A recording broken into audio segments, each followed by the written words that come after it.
அன்பார்ந்த சகோதர சகோதரிகளே, இயேசுவின் நண்பர் ஆவோம் என்ற இந்த நிகழ்ச்சியின் வழியாக இந்த நாளிலும் உங்களை சந்திப்பதில் மகிழ்ச்சி அடைகிறேன். இந்த இறை செய்தியை கேட்கிற உங்களுக்கும் உங்கள் குடும்பத்தில் உள்ள அனைவருக்கும் சமாதானம் உண்டாவதாக.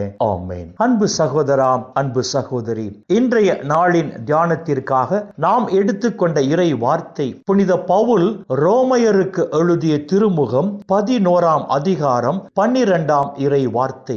அவர்கள் தவறியதால் உலகம் அருள் வளமுற்றது, அவர்கள் வீழ்ச்சியுற்றதால் பிற இனத்தார் அருள் வளம் பெற்றனர் என்று புனித பவுல் இங்கு எழுதுகிறார். பிற இனத்தாருக்கு மீட்பு எப்படி கிடைத்தது, பிற இனத்தார் எவ்வாறு கடவுளின் அருளை பெற்றுக் கொண்டார்கள் என்று ஒரு அழகான உண்மையை புனித பவுல் இந்த இறை வார்த்தைகளில் தெளிவாக எடுத்துச் சொல்லுகிறார். அன்பு சகோதரா, அன்பு சகோதரி, இந்த இறை செய்தியை கேட்கிற நாம் அனைவருமே யூதரும் அல்ல, இஸ்ரவேல் குலத்தை சார்ந்த மக்களும் அல்ல, நாம் அனைவருமே பிற இனத்தார் என்பதை நாம் முதலில் புரிந்து கொள்ள வேண்டும். இயேசு கிறிஸ்து வழியாக வந்த கடவுளின் மீட்பை யூதர்கள் பெற்றுக்கொள்ள தவறியதால் அந்த மீட்பு பிற இனத்தாராகிய நமக்கு கிடைத்தது. இயேசு மெசியா கடவுளின் மகன் என்று இயேசுவின் மீது நம்பிக்கை கொள்ளாமல் இயேசு வழியாக வந்த கடவுளின் அருளை யூதர்கள் பெற்றுக்கொள்ள தவறியதால் கடவுளின் அந்த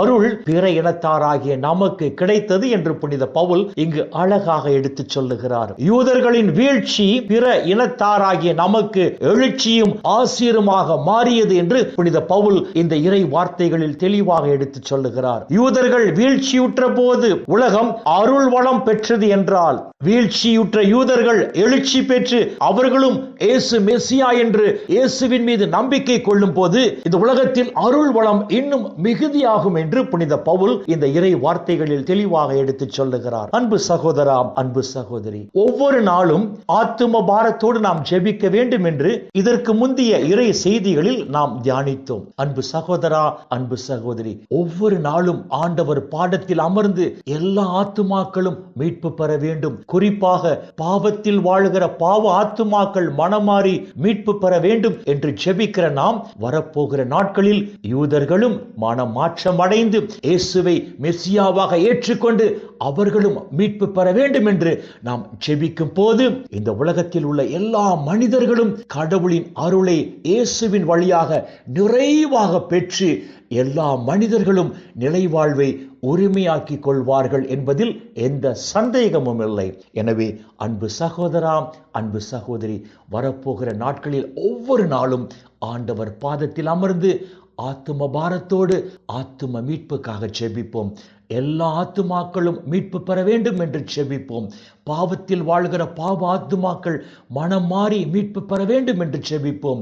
யூதர்கள் மனம் மாறி இயேசுவை மெசியாவாக ஏற்றுக்கொள்ள வேண்டும் என்று பாரத்தோடு நாம் ஜெபிக்கிற பொழுது பரலோக பிதா நம் ஒரு மன ஜெபத்தை கேட்டு எல்லா மக்களும் மீட்பு பெறும்படி செய்வார். அப்பொழுது புனித பவுல் தீமோத்தேயுவுக்கு எழுதிய முதல் திருமுகம் 2ஆம் அதிகாரம் 4ஆம் இறை வார்த்தையில் சொல்லியிருக்கிறபடி கடவுளின் திருவுளம் இந்த பூமியில் நிறைவேற நாம் நம்மையே முழுமையாக அர்ப்பணித்து வாழ்வதால் பரலோக பிதா இந்த உலகிலும் நம்மை ஆசீர்வதிப்பார், அந்த நிலை வாழ்வையும் நமக்கு பரிசாக தருவார். இந்த இறை சிந்தனைகளோடு நாம் ஜெபத்திற்குள் கடந்து செல்வோம். மக்களை, எங்களை நேசிக்கிற நல்ல பிதாவே, அப்பா, இந்த உலகில் இன்னும் ஒரு நாளை நீர் எங்களுக்கு சேர்த்து தந்த உம்முடைய கிருபைக்கு நன்றி சொல்லுகிறோம்.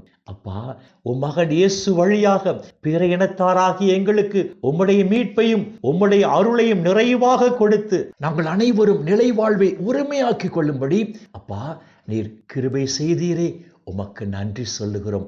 வரப்போகிற நாட்களில் நாங்கள் ஒவ்வொருவரும் ஒவ்வொரு நாளும் ஆத்தும பாரத்தோடு ஜெபித்து இந்த உலகில் உம்முடைய திருவுளம் நிறைவேற எங்களையே நாங்கள் முழுமையாக அர்ப்பணித்து வாழும் போது அப்பா இந்த உலகிலும் தேவரீர் எங்களை ஆசீர்வதித்து ஆசீர்வதித்து அந்த நிலை வாழ்வையும் எங்களுக்கு பரிசாக தருவீராக. அப்பா பிதாவே, இந்த இறை செய்தியை கேட்கிற அனைத்து மக்களையும் அவர்கள் குடும்பங்களையும் விண்ணக ஒளி பீடத்திலிருந்து தேவரீர் ஆசீர்வதிப்பீராக. அப்பா, இந்த இறை செய்தியை கேட்கிற உம்முடைய பிள்ளைகள் உம்முடைய நிறைவான ஆசீரால் இந்த நாளில் எந்த குறையும் இன்றி மன நிறைவோடு, மன மகிழ்ச்சியோடு, மன அமைதியோடு, நலமோடு வாழ கிருபை செய்வீராக. இயேசுவின் பரிசுத்த நாமத்தில் ஜெபிக்கிறோம் நல்ல பிதா.